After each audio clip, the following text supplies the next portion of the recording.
Welcome to Amma's diary. നമുക്ക് പ്രഗ്നൻസിയുടെ 26ാമത്തെ ആഴ്ചയിൽ എന്താണ് സംഭവിക്കുന്നത്, അമ്മയിൽ എന്താ സംഭവിക്കുന്നത്, കുഞ്ഞിൽ എന്താ സംഭവിക്കുന്നത്, എന്തെല്ലാം കാര്യങ്ങളാണ് ശ്രദ്ധിക്കേണ്ടത് എന്ന് നോക്കിയാലോ. 26ാമത്തെ ആഴ്ചയൊക്കെ ആകുമ്പോഴേക്കും കുഞ്ഞിന് ഏകദേശം 800 ഗ്രാം ഭാരവും അതുപോലെ 14 ഇഞ്ച് നീളമുണ്ടാവും. ഒരു വഴുതനയുടെ വലുപ്പത്തിലേക്ക് കുഞ്ഞിപ്പോൾ എത്തിയിട്ടുണ്ടെന്ന് പറയാം. കുഞ്ഞ് കണ്ണ് തുറക്കുന്നുണ്ട് ഇപ്പോൾ. പിന്നെ ഈ സമയത്ത് കുഞ്ഞിൻ്റെ കണ്ണിൻ്റെ കൃഷ്ണമണിയുടെ നിറം എന്ന് പറയുന്നത് നീല നിറമായിരിക്കും. പക്ഷെ അത് പിന്നീട് മാറും. എന്നാലും ഇപ്പോഴത്തെ നിറം എന്ന് പറയുന്നത് നീലയായിരിക്കും. നമുക്കിനി അമ്മയിൽ എന്താണ് സംഭവിക്കുന്നത് എന്ന് നോക്കാം. അമ്മ നന്നായി ഉറങ്ങാൻ പറ്റുന്ന ഒരു പൊസിഷൻ കണ്ടെത്താനുള്ള ഒരു തത്രപ്പാടിലായിരിക്കും. കാരണം ഇപ്പോൾ നന്നായി വയറ് വലുതായതുകൊണ്ട് തന്നെ അമ്മയ്ക്ക് നന്നായി ഉറങ്ങാൻ പറ്റില്ല. അപ്പോൾ അതുകൊണ്ട് അമ്മ നല്ല രീതിയിൽ ഉറങ്ങിയാലാണ് കുഞ്ഞിനും നല്ലത്, അമ്മയ്ക്കും നല്ലത്. അപ്പോൾ ഉറങ്ങാൻ വേണ്ടിയിട്ട് നിങ്ങൾക്ക് ഞാൻ ഓൾറെഡി റെക്കമെൻഡ് ചെയ്തിട്ടുണ്ടായിരുന്നു പ്രഗ്നൻസി പില്ലോ. അതിൻ്റെ ലിങ്ക് ഞാൻ പഴയ വീഡിയോസിൽ ഷെയർ ചെയ്തിട്ടുണ്ട്. ഇതിൻ്റെ അടിയിലും ഞാൻ ഷെയർ ചെയ്യാം. പക്ഷേ പ്രഗ്നൻസി പില്ലോ എന്തായാലും പ്രഗ്നൻ്റ് ആണല്ലോ, പ്രഗ്നൻസി പില്ലോ വാങ്ങിക്കണമല്ലോ എന്ന് നിങ്ങൾ ആരും വിചാരിക്കരുത്. നിങ്ങൾക്ക് 3 പില്ലോ ഉണ്ടെന്നുണ്ടെങ്കിൽ അത് വെച്ച് നിങ്ങൾക്ക് സുഖകരമായിട്ട് ഉറങ്ങാനുള്ള പൊസിഷൻസൊക്കെ കണ്ടെത്താൻ പറ്റും. ഞാൻ അങ്ങനെയായിരുന്നു. ഞാൻ പ്രഗ്നൻസി പില്ലോനെ പറ്റി ചിന്തിച്ച് കഴിഞ്ഞപ്പോൾ അത് വാങ്ങേണ്ട ആവശ്യമുണ്ടോ? കാരണം അത് ശരിക്കും വേസ്റ്റാണ്. നമുക്ക് പ്രഗ്നൻ്റ് ആയിരിക്കുന്ന സമയത്ത് മാത്രമേ അത് ആവശ്യമുള്ളൂ. അത് കഴിഞ്ഞ് കഴിഞ്ഞാൽ നമ്മളിപ്പോൾ ഫസ്റ്റ് ഡെലിവറി ആണെങ്കിൽ തന്നെ നമ്മളത് കഴിഞ്ഞ് നമ്മളത് സ്റ്റോർ ചെയ്യാനുള്ള സ്പേസ് കാണണം.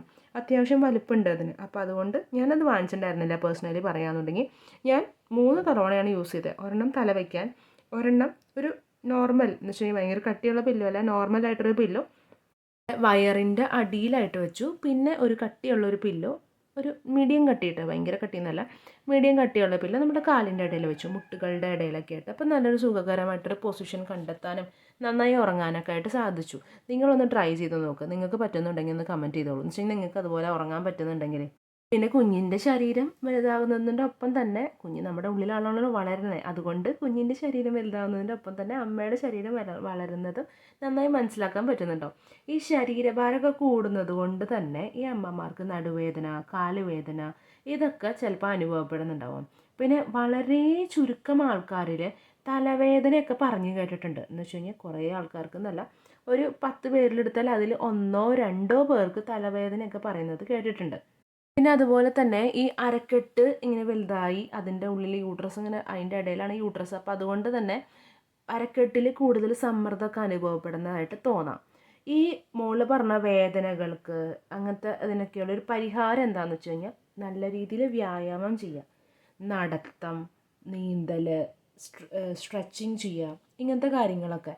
എന്നും പറഞ്ഞ് നിങ്ങൾ നീന്തൽ അറിയാത്ത ആളാണെന്നുണ്ടെങ്കിൽ ഇപ്പോഴേ പോയി നീന്തൽ പഠിക്കണം, നീന്തുന്നത് നല്ലതാണ് എന്ന് പറഞ്ഞിട്ട് ഇപ്പോൾ നിങ്ങൾ ചിന്തിച്ചിട്ട് കാര്യമില്ല.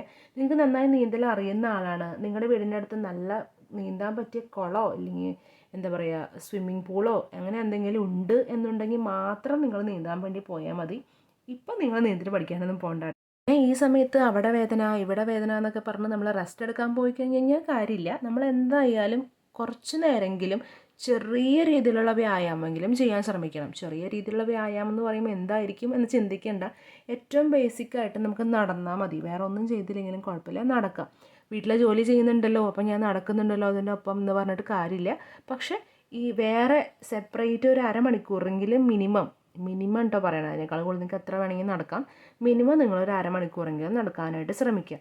അത് ആ നടക്കുന്ന സമയത്ത് നിങ്ങൾക്ക് ചിലപ്പോൾ ബോറടി ആയിരിക്കും. പക്ഷേ ഇതിങ്ങനെ എന്തിട്ട് ചിന്തിക്കുക എന്നുള്ളത്. ആ സമയത്ത് നിങ്ങൾക്ക് വീഡിയോസ് കാര്യങ്ങൾ കേൾക്കാം.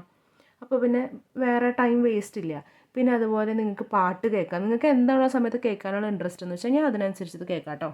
ഞാൻ ഇതിനൊക്കെ പറഞ്ഞു വന്നതിൻ്റെ ഉദ്ദേശം എന്ന് വെച്ച് കഴിഞ്ഞാൽ മിനിമം അരമണിക്കൂറെങ്കിലും നടക്കാനായിട്ട് ശ്രമിക്കുക. അപ്പോൾ ഈ വേദനകൾ കാര്യങ്ങൾക്കൊക്കെ നല്ല കുറവുണ്ടാവും. അതിന് വേണ്ടിയിട്ടാണ്. നിങ്ങളൊന്ന് ട്രൈ ചെയ്ത് നോക്ക്. എനിക്ക് നല്ല എക്സ്പീരിയൻസ് ആയിരുന്നു, അതുകൊണ്ടാണ് നിങ്ങൾക്ക് ഞാൻ ഷെയർ ചെയ്യണത്. പിന്നെ ഈ സമയത്തൊക്കെ ആകുമ്പോഴേക്കും നിങ്ങളുടെ ഗർഭപാത്രം ഇടയ്ക്ക് മുറുകി അഴഞ്ഞ് അതിൻ്റെ ഒരു അസ്വസ്ഥതയും, നമ്മൾ ഓൾറെഡി നേരത്തെ പറഞ്ഞിട്ടുണ്ടായിരുന്നു ബ്രസ്റ്റണിക് കോൺട്രാക്ഷൻ എന്ന് പറയുന്നത്, അതിൻ്റെ ഒരു ചെറിയ അസ്വസ്ഥതയൊക്കെ നിങ്ങൾക്ക് ഇപ്പോൾ അലട്ടുന്നുണ്ടാവും. അങ്ങനെ അഴഞ്ഞ് മുറുകുന്നതൊക്കെ കോമൺ ആയിട്ടുള്ള കാര്യമാണ്. ഒന്നും ടെൻഷൻ അടിക്കേണ്ട ആവശ്യമില്ല കേട്ടോ. കഴിഞ്ഞ വീഡിയോസിലും പറഞ്ഞിരുന്നു, പിന്നെ ഞാനിപ്പോൾ വീണ്ടും ഒന്ന് റിപ്പീറ്റ് ചെയ്തെന്ന് മാത്രം. കാരണം കഴിഞ്ഞ വീഡിയോ കേൾക്കാത്ത ആൾക്കാരാണെന്നുണ്ടെങ്കിൽ ഈ വീഡിയോയിൽ ഉപകാരപ്പെട്ടോട്ടെ എന്ന് വെച്ചിട്ട് ഞാൻ പറഞ്ഞതാട്ടോ. നമുക്കിനി കുഞ്ഞിൽ എന്താണ് സംഭവിക്കുന്നത് എന്ന് നോക്കിയാലോ. കുഞ്ഞിൻ്റെ കണ്ണ് ഇപ്പോൾ പൂർണ്ണമായിട്ട് രൂപപ്പെട്ട് കഴിഞ്ഞിട്ടുണ്ടാവും. വൈകാതെ തന്നെ കുഞ്ഞിങ്ങനെ ചിമ്മാനായിട്ട് തുടങ്ങും. നമ്മൾ കണ്ണ് അടച്ച് തുറന്ന് അങ്ങനത്തെ ഒരു സ്റ്റേജിലേക്ക് ഇപ്പോൾ എത്തുന്നുണ്ട്. അതുകൊണ്ട് തന്നെ ഇങ്ങനെ ഇമ വെട്ടാൻ തുടങ്ങുന്നത് കൊണ്ട് തന്നെ കുഞ്ഞിന് ഗർഭപാത്രത്തിൻ്റെ ഉള്ളിൽ തന്നെ വെളിച്ചം എന്താണ്, ഇരുട്ട് എന്താണ്, അതൊക്കെ വേർതിരിഞ്ഞ് മനസ്സിലാക്കാനായിട്ട് സാധിക്കുന്നുണ്ടാവും ഇപ്പോൾ കുഞ്ഞിന്. പിന്നെ കുഞ്ഞിൻ്റെ വിയർപ്പ് ഗന്ധികളും സ്നേഹഗന്ധികളും ഒക്കെ നന്നായിട്ട് പ്രവർത്തിക്കാനായിട്ട് തുടങ്ങുന്നുണ്ട്. പിന്നെ ഏറ്റവും ഇമ്പോർട്ടൻ്റ് ആയിട്ട് കുഞ്ഞിനിപ്പോൾ അമ്മയുടെ ശബ്ദം നല്ലപോലെ കേൾക്കാൻ പറ്റും, അമ്മയുടെ ഹൃദയമിടിപ്പ് നല്ലപോലെ അറിയാൻ പറ്റും.